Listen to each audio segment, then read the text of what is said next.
Welcome back to Definitely Not Definitive. I'm Ken. And I'm Bethany. And we're just a deadly duo in love that loves reacting to some death battle. I'm really excited for this one. Yeah, so even though, the Spooktober is over, we got a little bit of a leftover one here because they got death battle, epic death battle for Jason versus Michael Myers. This is one that's, we've had on our own Fight Night Friday on our Instagram. And I think Michael Myers won overwhelmingly in that one. So we'll see what Death Battle has to say about that. And Bethany's going to explain real quick how we do Death Battle on this channel. First, I'm going to say that Spooktober is never over. It is always kept in our hearts year round. So for Death Battle, what we do is we watch the first half of the video. We watch them talk about the characters' different special abilities, armor, weapons, anything that gives them an advantage or disadvantage. And then Ken and I will each, separately, in the super scientific Post-it note method, decide who we think the winner is going to be. Now, we write it down so that we can't change our minds.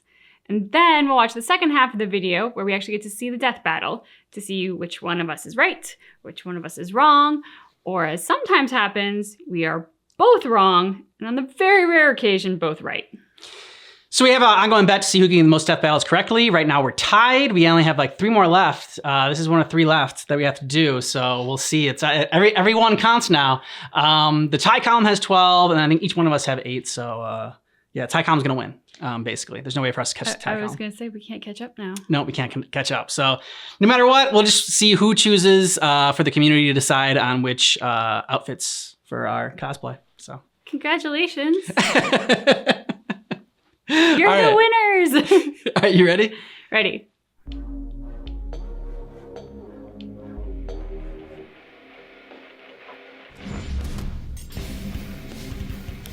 Prepare yourselves. Nice. It's time we tell the tale of Crystal Lake's masked murderer, Jason Voorhees. And the horrifying boogeyman of Haddonfield, Michael Myers. He's Wiz and I'm Boomstick. No. And it's our job to bring terror and fright on this Halloween night on Death Battle. Yeah. Oh, that was cool. Yeah, that was really Within cool. the woods of Crystal Lake lurks a killer, buried but not dead, doomed to rise from the grave and slaughter those who live and love, if you know what I mean. This is the curse of Jason Voorhees. Rumor has it he was a deformed child, bullied and harassed all of his life, only cared for by his single mother. I was a guest on the But not Arsenio even Hall Mama show. Voorhees could save Jason when he tragically drowned at Camp Crystal Lake. Or did he? Over time, Crystal Lake became wrought with strange disappearances and violent deaths. Including the camp counselors who should have been watching Jason when he drowned all those years ago. Someone, or something, ...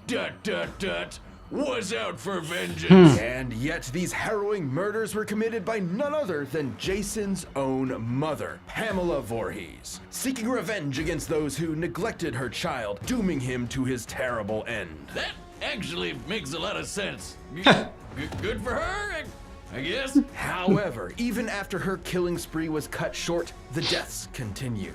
Nobody could prove it, but maybe, just maybe, Jason was still alive. Holy shit! Yeah, he's definitely alive. Wait, has he been living in the lake this whole time? Jason has fortitude far beyond any normal man. You can swing an axe in his face, blast half his body away, or trap him in an exploding building. Yet it will all be in vain. Even when one of the few survivors of his attacks hacked him to pieces, Jason rose again. Seriously, this happens a lot. Nobody knows the true source of his unkillable nature. Some say it's an indigenous curse, others say it's the Necronomicon, and some even say it's a hell worm. So, not too many reasonable answers. Either way, be careful, or you just might end up on the wrong side of Jason's trusty machete. Something he uses with enough strength to split skulls and pierce metal. Even when Jason has no weapon, he can be resourceful and oddly creative with his kills. He might bludgeon you to death with a sleeping bag,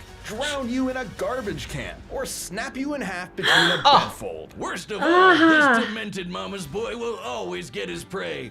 Oh, you think you can run away? Well, think again, idiot. He can teleport. No, he can't. Oh, yeah? Well, how about the time he appeared in multiple places at once around this dance floor? See? Teleporting. Wrong. Hallucinations resulting from a mix of cocaine and panic. Okay, smartass. How about when he teleported from one end of this ship to another? How'd he get there? Actually, when watching the full scene for complete context, there is plenty of time afforded for Jason to jump down the deck while off camera. He is quite athletic after all. What, without making any sound? The guy's built like he's made of 100 brick houses. Are we watching the same movie? Look, fans have argued this for years, and while admittedly those moments are questionable, they're not enough to prove actual teleportation. Okay, how about this one? In Jason X, where 3 soldiers are shooting him straight on, and he just disappears. Poof! Gone! While they're looking right at him, goddammit, it's teleporting! Well, I'm sure there's a logical explanation. I just stared at this scene while processing 900 trillion frames per second. And Boomstick is correct. Ha! Also, now my eyes are broken. Joy. You know, Jason can actually teleport in the video game, so I believe it. I suppose teleporting would explain how, despite his hulking size, Jason can move with ghostly silence and pick off victims one by one. Are you sure about this, dummy? Dummy? Jason can teleport, okay. Either way, Jason's unstoppable bloodlust makes him a horrifying threat. Even if you think you're protected by a foot of solid steel, he'll just crash through it to stab you. And though it's tough to believe, there may actually be a deadlier Jason out there too. Escaped hell by Stronger, force. faster, and campier. This is Uber Jason, rebuilt from Jason's remains through a sinister fusion of science and mysticism. And guess what? God. Normal Jason later fought Uber Jason and actually held his own. Yeah, the comics get kind of wacky, just go with it. Natural for a monster that has fought other supernatural entities. Like Freddy Krueger, Leatherface, and the groovy man himself, Ash Williams. Indeed. So be warned, if you ever see a shadow moving through the darkness and hear a familiar, run. Jason is out to find you, and chances are you are not leaving alive. On a bleak Halloween night, Michael Myers was born into the world as a seemingly normal child. However, beneath his pale, blank face hid something dark, something evil. How evil? Well, he stabbed his sister Judy to death when he was just 6 years old. Oh, what a rascal. Michael was institutionalized at a sanitarium where he simply sat still, almost like a machine. His psychiatrist, Dr. Loomis, spent 8 years trying to reach him, but Michael never said a word. But even when locked up, he is the still truest managed form to of get away with several murders, Still? including Loomis's fiancée. There was no helping or stopping Michael. More than anything, he wanted to kill. After 15 years, the night before Halloween, he broke out of the sanitarium, leaving behind one word: sister. The story goes Michael had another sibling, Lori, and for some unknowable reason, he wanted her to suffer the same fate as Judy.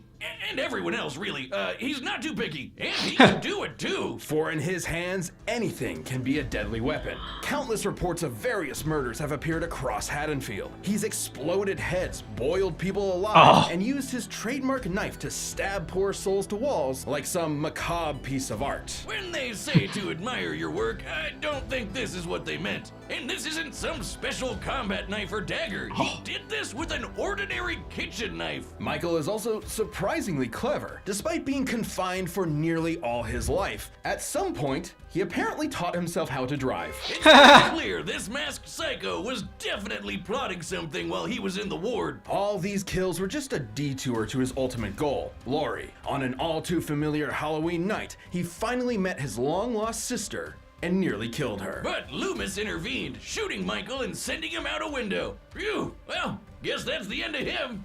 Yeah, you know it's not. No one knows how, but the body simply vanished, only to return later that night as if nothing had happened. There's a reason why they call him the Boogeyman. Even after being set on fire and rendered comatose, Michael Myers would not be stopped. Almost like he's some kind of invincible undead monster. Many explanations have been given for Michael's strange abilities, but some less reputable sources suggest he's Who is she? bound to I don't the know. ancient druidic curse of Thorn, whose symbol is, well, they say it's an ancient icon of Halloween, but it's actually the Norse rune for Thor, sometimes called the Thorn rune. I think they just Googled rune and thorn and called it a day. Whoa. Is Michael Myers a Viking? Yes! Awesome! Curse or no curse, Michael is inexplicably driven to kill without hesitation, and his victims almost never see him coming. You said, uh-oh. While explaining Michael away with a vague curse is nothing more than a crutch for the truth, the fact of the matter is, no one knows why he is so cruel, so violent, so unstoppable. He just is. At the end of the day, evil gives no explanation, only despair. Michael thrives not just on the satisfaction of murder, but the fear it inflicts in others. Even scarier, his kills are done with surgical precision. He can murder you as quickly or slowly as he wants. This guy knows exactly what he's doing with that kitchen knife. He's like a hibachi chef of death. And yet, his attacks were almost brought to an end by Laurie herself. But when the time came for the final blow, Michael proved his intelligence and wit by faking his own death, using a body double. All while getting his sister to commit murder for him. Honestly, I'm kind of impressed. He's also either impossibly sneaky, or he can use teleportation, because he once moved through a yard full of motion sensors without setting off a single one. Until he wanted to. Look at this! There's just no stopping him! Fill him full of bullets, Michael will come back ready to rip off your head. Put him in the center of an exploding church, he'll survive and go on to kill dozens more people, just for dramatic effect. It was this relentless evil that made the people of Haddonfield go ballistic and band together to end Michael Myers once and for all. Unfortunately, the town would soon realize that was just not possible. Any ordinary person would have been long dead after what he experienced, but he took all of the town's punishment, got right back up, and went right back to doing what he does best. And you know what's the creepiest part about all this? They never caught him. He's still out there looking for his next prey, I assume. So every Halloween night, lock your doors, turn off your lights, and pray you'll make it to morning. Because the boogeyman is real, and his name is Michael Myers. 1, 2, 3, Jason. Michael Myers. Ooh, okay, this is good. This is what it comes down to. Who's gonna get the lead? So the way that they've set it up makes it very much seem like Jason would be the winner. So I completely understand why you chose Jason. Because you're a fool. Well, no, the way they set this up, he's kind of the clear winner. But I'm loyal to a fault. And I have to go with the boogeyman. Yeah, I mean, Michael Myers is pure evil, so like in that sense, he should win. But like, just Jason has survived more. I feel like. I mean, he's gone to hell and back, and I think I saw something up top that said like, in some explanation of it, like Jason can only be killed by another Voorhees or something like that. But maybe Michael Myers is actually secretly another Voorhees. There's the twist. But yeah, so I just went with Jason because I thought you were gonna go with Michael Myers, and I figured But I think Jason, I think he's overcome more, and he seems like it's gonna be harder to kill him. I don't know how any of them die though, really. All right, the tales have been told and terror runs free. Let's see which monster will stalk another day. It's time for a spooky death battle! I want to see how they animate this one. Mother is talking to you. The blackest eyes. The I dig it. devil's eyes. Kill her. Kill her.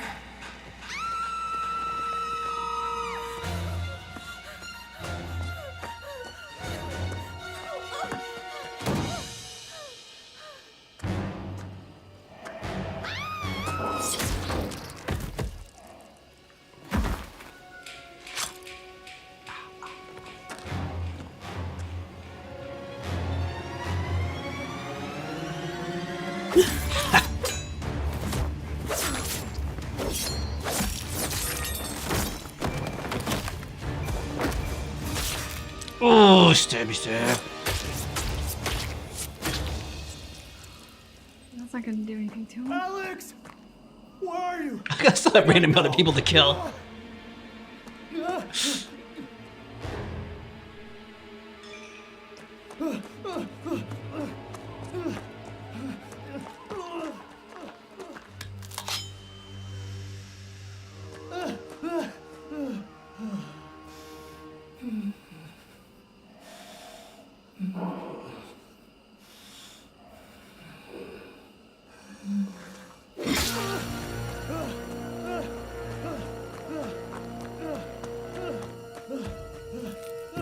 Been pretty good for getting axed in the back. Yeah.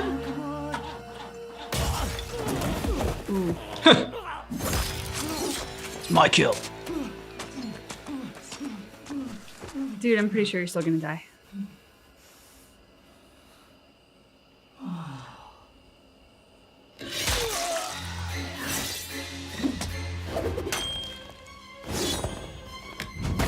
Oh! Nice.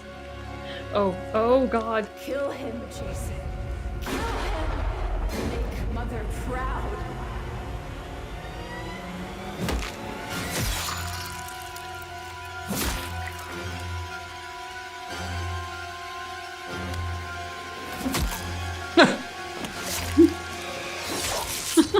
Oh!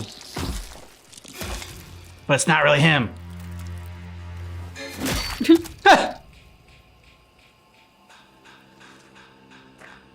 Or was it? No way it was that easy. This is always the part of the movie where Michael Myers suddenly stands back up. Yep.